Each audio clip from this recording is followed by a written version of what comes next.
Get into the video, I gotta give a special shout out to SirenQ8 for donating me a capture card.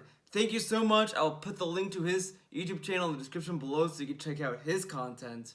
But if it wasn't for him, I wouldn't have been able to stream The Legend of Zelda Breath of the Wild DLC, which was a great time. It was a great stream. I have also archived that on Twitch, so you can check it out at any time. I'll put both those links in the description below. Again, SirenQ, thank you so much for the donation. It was awesome of you. Thank you. So, that said, now let's get into video game appreciation. In this video, I kind of want to talk about why I appreciate certain games. In this video, I want to talk about Skullgirls, baby. I want to show you why I appreciate this game so much, why I like this game. It is one of my favorite fighting games I've ever played.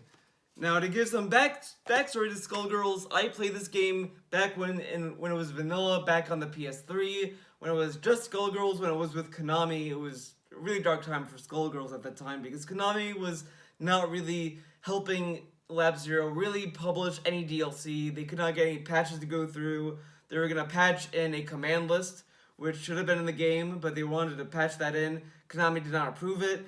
They wanted to do DLC characters for the game. Konami did not allow that, so they moved to Autumn Games, which allowed them to do a lot of crazy stuff with the game itself, and it was just amazing. I really like the game. It's a very accessible fighting game. It has a lot of mechanics that are just really simple and nuanced, and there's a lot of stuff for both skillful fighting game players and casual fighting game players. And I'm kind of in the middle of that. I'm kind of in a mix of a casual and hardcore fighting game person. I'm just that right in the middle. And, you know, honestly, Skullgirls was one of the first fighting games I truly played, next to Street Fighter 4. But Skullgirls, I think I have a more fond memory of. And also, I remember that my very first match I played online, and I won that match. I remember that match very well, but that's it. Now let's watch some gameplay. So this is Skullgirls. This is the menu. We're gonna do survival mode.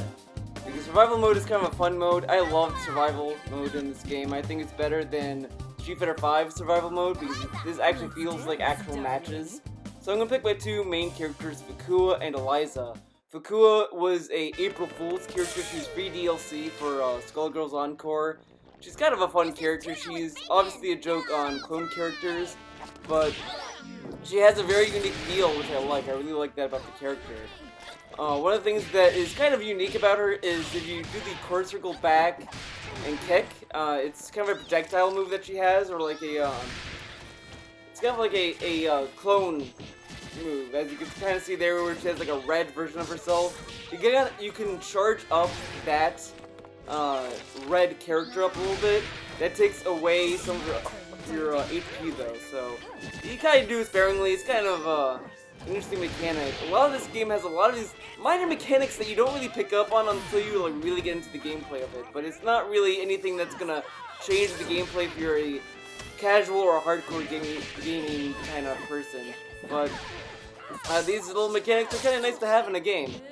For example, Valentine, when you have like a team with Valentine, you can bring back a fallen partner with Valentine, which is interesting. I don't know if it takes away a super meter or what, but I think it does take away a super meter by one level, I think. I can't, don't quote me on that. But I really like the combo system. The combos feel nice and smooth. The combat is very, you know, it has a good weight to it, and that's really what keeps me coming back to Skullgirls than any other fighting game, honestly, is the combat feels smooth. It feels like there's actually like heavy hits. It doesn't feel like, you know, you're hitting nothing, and the art style is just amazing. It has this kind of 20s cartoon style going for it. It's kind of like Cuphead in a lot of ways, in that in the era it's trying to replicate. Of course, it's also a little bit more contemporary in some ways, but I still think the art style is very charming, and I really like that about the game. It's just one of the things that really makes me come back to it. I gush about that a lot with this game. I just love the art style, I love the characters, the roster I think is the perfect size for the kind of fighting game that it is. The survival mode's nice. The challenge kind of ramps up the more you go. Obviously, you do regain some HP, which is nice. I really love the overhead attack that she has. It's R1. It's a really nice move that she has. And I really like bringing out Segment. Segment does feed off of your super meter, which is, balanced. You can kind of deal with Segment by grabbing her, because that puts her back into Eliza's body. So I kind of like messing around with some people with that character. Segment's kind of the last resort for me. That's just how I view that character. I kind of do it at the last possible second. Like if I am really desperate for a win, or if I'm really desperate to kind of wail on a opponent, I just bring out Segment, which is the Parasite. Fakua is kind of a fun character. I kind of like playing her out. I kind of resort on both those characters. They're kind of my backbone characters. If I try a new character, I kind of have either Fakua or Eliza as a backbone in the party. Because, I can always fall back on them. But Fakua is kind of a fun character to kind of mess around with. I kind of like playing as her.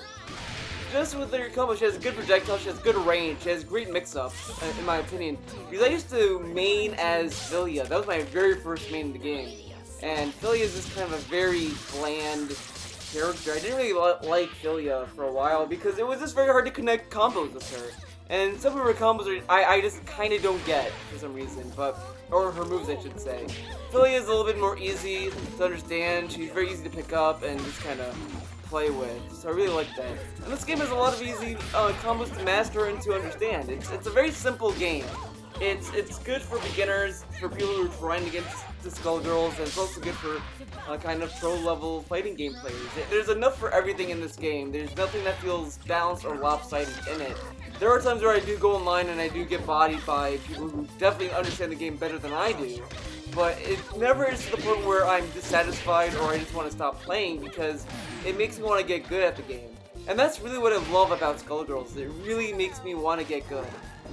Unlike, let's say, Street Fighter 5, where I just feel like a lot of the matchups in Street Fighter just kind of come up to either luck or in some piece of skill. I just don't really get a satisfaction with the matches in that game compared to Skullgirls, Guilty Gear, or even Blaze Blue, where I just feel like that these matches are a little bit more, earned than anything else. Like I see opponents in this game that kind of understand how the combo system works, and they can easily body you in this game, but I think it's very fun to understand how they do it and learn kind of these matchups a little better. Like, I'm starting to get a better understanding how to fight projectile characters like Peacock. I'm slowly getting there with that character, which is something that I'm just kind of patting myself on the back.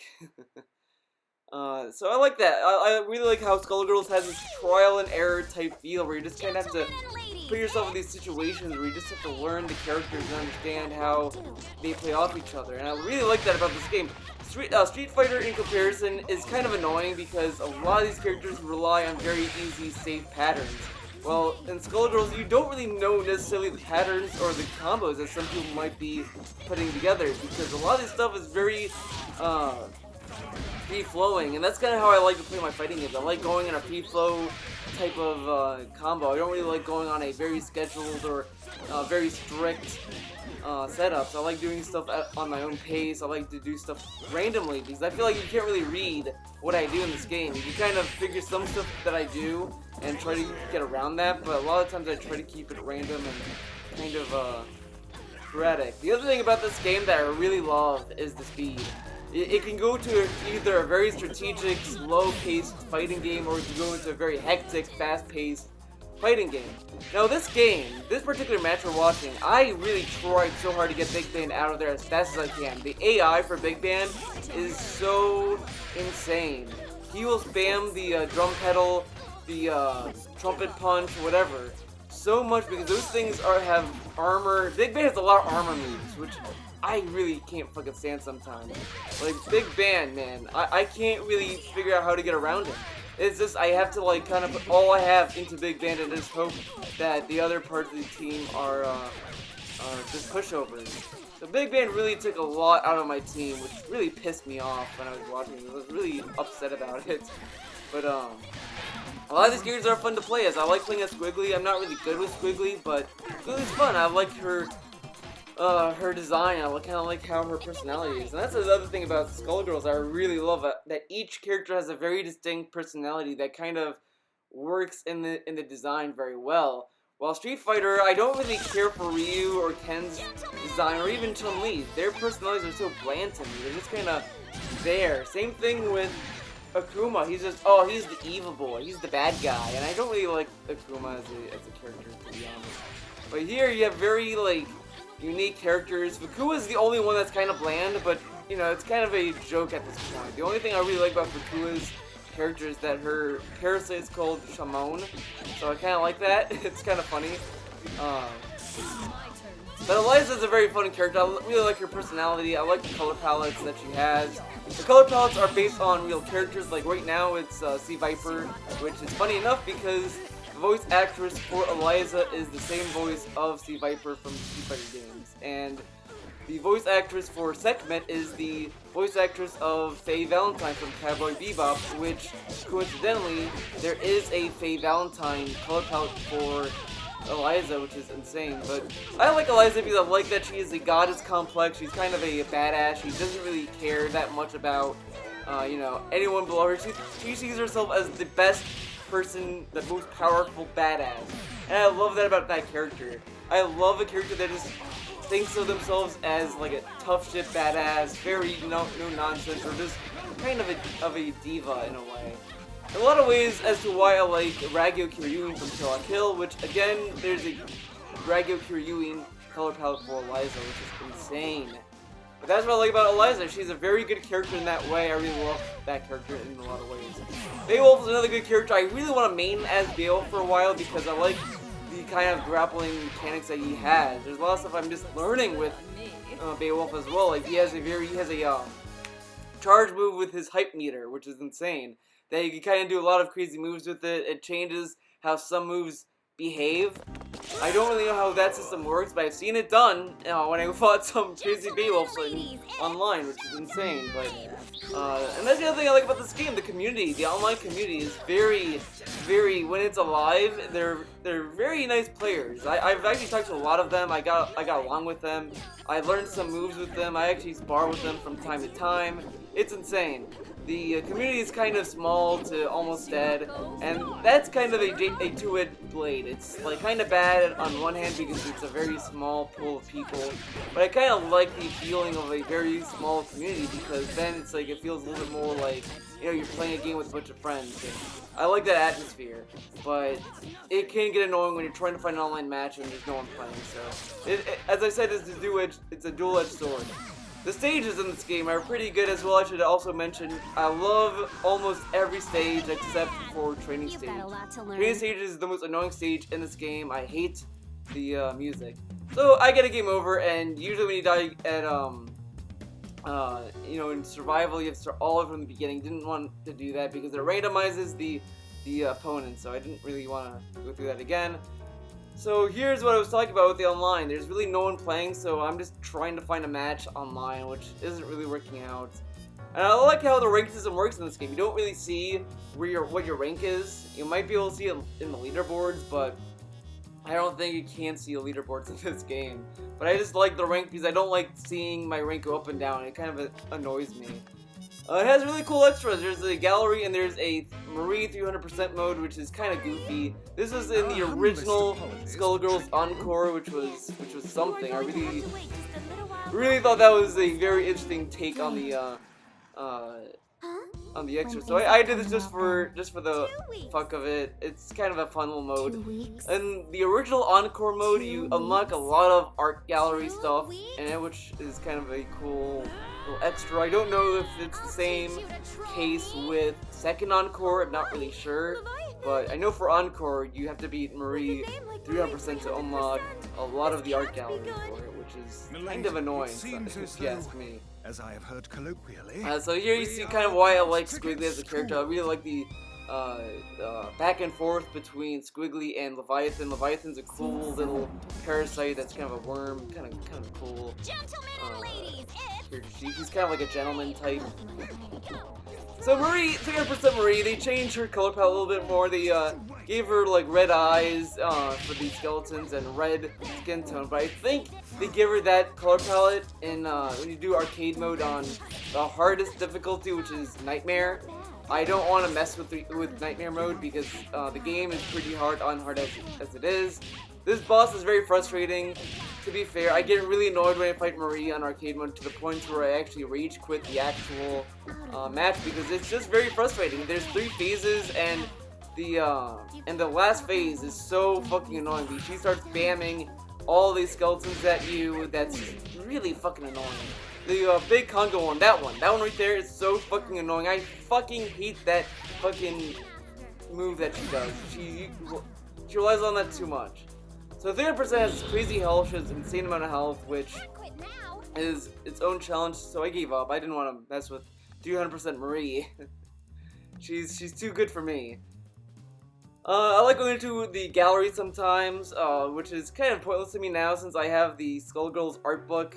I bought that because I really love the art of this game and I want to have it on my computer so I can look at it from time to time. Great art book.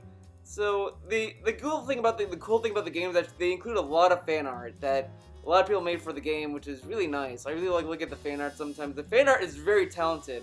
There's a very distinct style to it, which I really enjoy. It has a good sense of humor, and I really like the fan art. It's really nice to look at sometimes.